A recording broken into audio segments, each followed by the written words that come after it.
This might be a longer video, but this is Florida Rail Lines.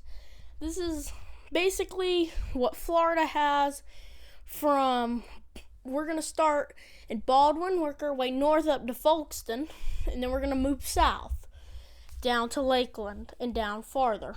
First, and let's go ahead and start. We have Baldwin Yard, or Baldwin Interlocking. This is the diamond. So, here's the thing. Before you say anything, yes, I know that the diamond is no longer there. It's just the connection tracks, but here's what it looked like then. So, here is basically what I want to explain. You know how there's track 1 and there's track 3, but no track 2, Callahan Sub. Why is that, you may ask? Well, here's the thing. Looking northward at the very bottom of the screen where that red line is, that's track 1. The yellow is track 2. Track 2 peels off to the right to become track 2 of the SP line. And then that green is track 3. So there's no track 2 on CSX looking north on the left. So there had to be track 1 on your right, track 3 on your left. No track 2, Callahan Sub. Peeling off to the left is going westward to Tallahassee, Pensacola, Mobile, and New Orleans. Going southward, which is at the bottom of the screen, goes to Stark and down to Lakeland and all those other places. Going to the right is the SP line into Duval, Dinsmore, and into Honeymoon Y. It's not a turning line, but it is the junction known as Beaver Street. And here's what it looks like now. Cut. Completely gone. Baldwin Diamond is gone because the southeastern neighbors on the southeast side of the diamond didn't like it. We'll just say that and we'll leave it at that because I'm not trying to get sued. Another couple of miles up, 15 miles up exactly, is Crawford, where the Norfolk Southern, GF&S, Valdosta district crosses the CSX S line. Another couple, and this place also has this, for some reason, 2013, they were going to end the diamond here, or this track here, and then they built more of it down to Callahan for some reason. I don't know why. I wasn't there.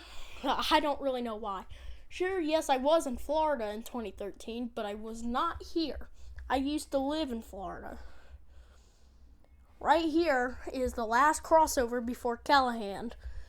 This crossover I actually did not know existed. It is a double crossover headed down into Callahan. Here's Callahan. It's where the A line is on the right and the S line is on the left. The two tracks that peel off to the left that go to 20 miles to Baldwin is the S line and this Callahan Sub. The tracks on the right go down to Jacksonville into West Jacks. That goes towards Baldwin. It's another 20 and a half miles is a chassis system unit shoving platform, or how we know them as cabooses. But they don't exist anymore. But this is a place you can actually sleep in. I don't know the number to it. I don't remember it. But that's Virtual Railfan's cameras on the far top right. Right here's Folkston. So the tracks that peel off to the left go over to Waycross for the freight trains that have to go that way. But the Amtrak trains, they go straight to Jessup because they're not trying to get in congestion with the freight and being backed up. Like 52 and 53 are some of the most, and those are the most important Amtrak trains that run here. And 97, 98, and 91, 92. 80 and a half miles south is Stark, Florida. This street is being, I don't know if they're keeping this street. I guess they're not, but they're going to build an overpass over it. I guess, I don't know why, but probably just so traffic's not so bad anymore, because that would be big issue. Right here is Wanty Junction. The track to the right peels off to the west to go to Brooker and Gainesville. A mile south is the control point Newnan. This is where the double track main from here at Stark or Newnan goes all the way down to Homeland, Georgia, which is 70.5 miles away. So that's pretty far. Another 10 miles south is Waldo. The track on the right is an emergency track, but it didn't used to be. It used to go all the way to Gainesville and Cedar Key. And Cedar Key, I don't remember the president who did it, but they cut that line, and that was the end of Cedar Key's dreams to become a big port like Tampa. Another 30.5 miles south is Ocala. That's Ocala Yard down there. This is the Mongolia Street Avenue. The diamond is behind here. It's about 10 miles away south is North End Summerfield Siding at milepost 748.3. And this siding, for some reason, is on the left instead of the right. I don't know why or how that happened. Here's South End Summerfield. The signals are side by side because of that curve. I've never seen anybody actually go to this spot because it is on a busy road. Another couple miles down is a spot known as Moreland Park. Moreland Park is the crossover, the last one before the north end of the Wildwood Main.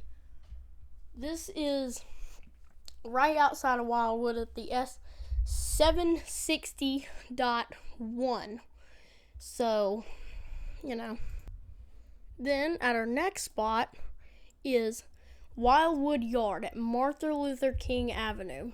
Right there goes into an industrial place behind that restricting lamp. There is another train sitting in Wildwood. I don't know who that is or what they're doing, but they're there. About 10 miles south of there is a big highway project that finished about 5 years ago. The crossing at Panasoffkee. It's right at I-75 and State Road or County Road 475 and CE 470. That signal on the far right is the intermediate signal, which is the distant to Coleman. Coleman is a couple miles up at the S766. This is at S769.6. It's another couple miles up is Bushnell, the south end of Bushnell. This is between St. Catherine's Siding and between Panasoffkee. This is a tiny little town, but it is a cool town. Right here is in the St. Catherine's Siding, which is on the other side of the track like North Summerfield, which is weird, is Riddell Crossover. Riddell is a crossover. It's a double crossover in between the north and south ends of St. Catherine. The south end, weirdly enough, is in Ridge Manor. Miles up is North End Lacoochee Siding. The track that goes out to the left is into a paper mill, which only has 7 employees now, and it used to be massive. That's the Tropicana Juice train down there. Here's South End Lacoochee Siding.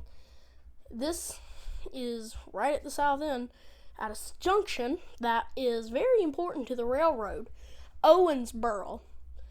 This is a big junction. About 60 years ago, the track that goes to the left is the track that's there now. The track where this train is on right here is not there anymore. Here's Owensboro Road 10, 15, 20 years ago.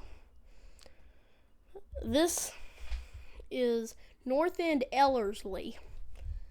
This is the north end of the 4-mile-long Vitus Super Siding at the AR 833.6.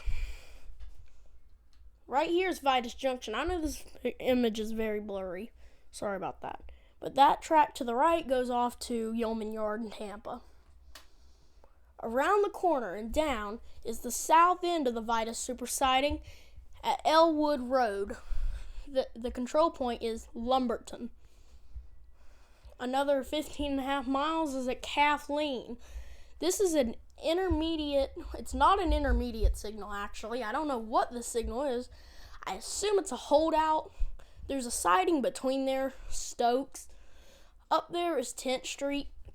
I don't know what the signal is. It's not an intermediate because it's always lit, and it gives a restricting on the bottom. Right here is Cary Transit.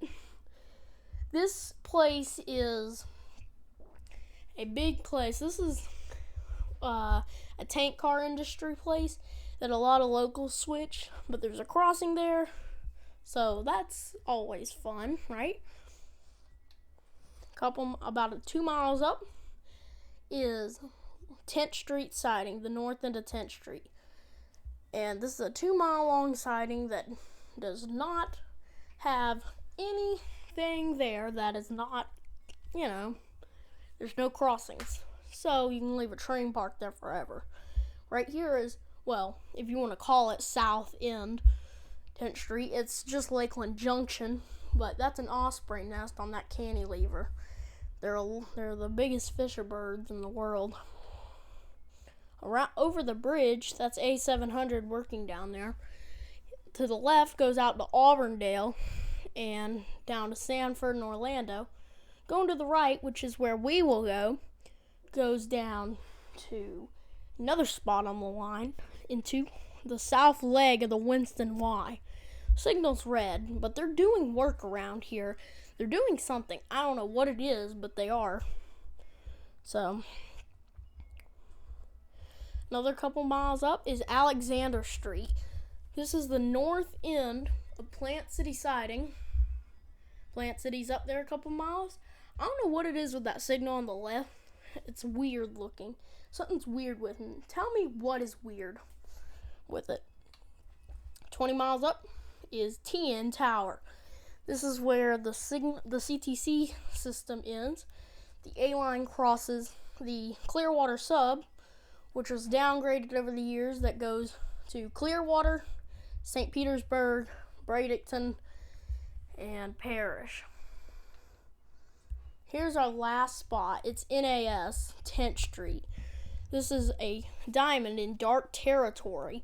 These signals are first come, first served signals that are ABS signals, but they're always lit. So if there's a train on the line, it'll stay red. But if Amtrak 91 comes out of his station, and right about the time it gets on the main, the signal at 14th Street will go green. I hope you enjoyed this little presentation of South Florida and just Florida railroads in general.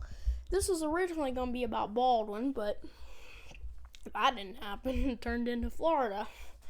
So, at the I